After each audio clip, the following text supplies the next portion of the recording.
Il-kap tal-Oppożizzjoni Bernard Gregg baqa' siket quddiem mistoqsijiet dwar il-pressjoni li tefalu l-eks Prim Ministru Nazzjonalista Lorenz Gonzi biex jekk jitla fil-Gvern ineħħi l-liġi li għaddiet dwar l-użu responsabbli tal-kannabis it-tlieta filgħaxija u ħierex barra mill-Parlament wara li għaddiet il-liġi, il-ġurnalisti stennewh biex jistaqsuh dwar id-dikjarazzjoni ta' Lorenz Gonzi li talab lil Gregg biex meta jkun fil-Gvern ineħħi l-liġi.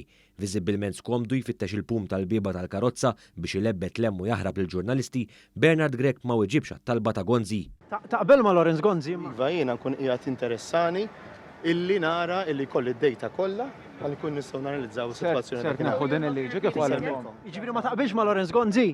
Selmilkom, grazzi ħafna. Dwar id-dikjarazzjonijiet ta' Gonzi kitbet ukoll il-Gazzetta Malta Today li notat kif Gonzi ġib lura l-memorji ta' Partit Nazzjonalista antikwat.